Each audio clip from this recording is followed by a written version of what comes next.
Hey guys, welcome back to the channel. Today we're going to be jumping into our 2011 Ford Fusion and we're going to be replacing the Serpentine belt. We're already kind of in the middle of a brake job, so while we're at it, we're going to go on ahead and open this up and we're going to get the Serpentine belt placed here.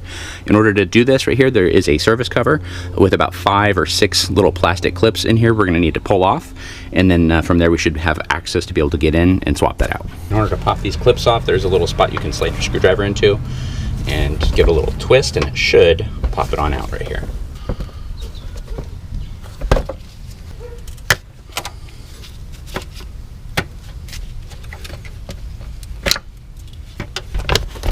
Okay, perfect. We got it. All right. Okay, in order to loosen the tension on the Serpentine belt right here, this is what you're going to be using right here. This is going to be a size 15. Okay, there we go. We got the belt off. We can go ahead and release that right there. And now we can go on ahead and start taking it off here.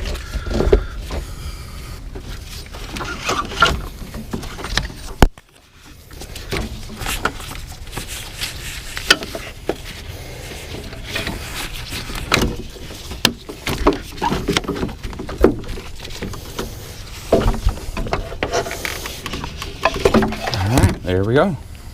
All right, here's our old Serpentine belt that we just took off right here. Here's our new one that we're going to be using. It's a Gates Micro V. Part number is, I believe, K060867A. So this should be our correct replacement here. Make sure it looks like it's about the same size. Perfect. And yeah, now we can go ahead and get it in. Now this may be a bit hard to see in here while I'm doing this, just because there's really not that much room, but just follow the diagram and you should be pretty good.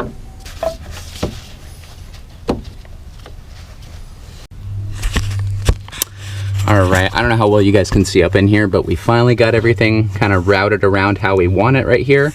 The diagram that I found, it did help a bit right here, but what really helped was taking photos before I dove into it right here. So just, if you're gonna do this, make sure you do that.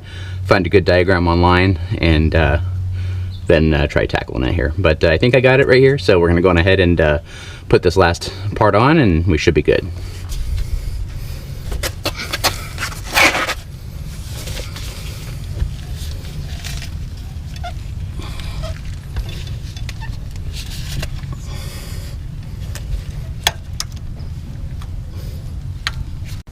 All right, this thing is still fighting me getting this belt on here. So I took this upper bracket right here and I took off the far right bolt. It's a size 10. And then I loosened this one, and this way we can pivot this over. We can put on the belt hopefully, and then from there we can pry it back and tighten it down. Let's see if we can get it up here and over this now here. All right, that looks like it's gonna work. That's a great little trick. Now, as for where I found that out from, I don't really know where it came from. My dad told me he saw it somewhere, so it's definitely a great little trick. Now right now I do have the pry bar pressed down with my foot on the bottom right here, so that way I'm holding as much tension as I can off of the belt right now.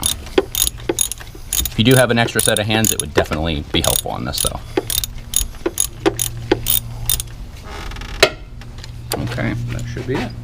Okay, I don't know how well you guys can see this right here, but when you're down here on the car, just to show you the root of the belt, it's going to be on this big pulley right here. It's going to go straight over to this other one, and then from this one it's going to come up, and it's going to, there's an idler pulley right up in this area right here. It's going to kind of loop back on itself, which, if you look up here, you might be able to see that. It's kind of hard, but it comes over this idler pulley down here, and then it goes back down off this idler pulley. It's going to go back down,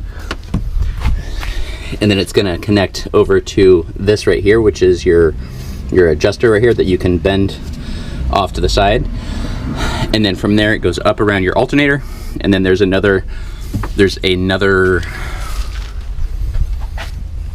and then there's after the alternator right down here. Again, it's kind of hard to see all this right here.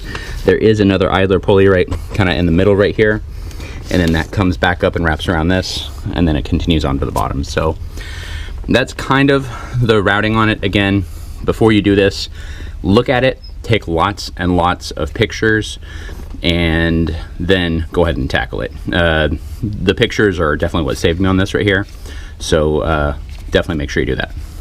Now that everything is back together here, we can go on ahead and reinstall our service panel right here.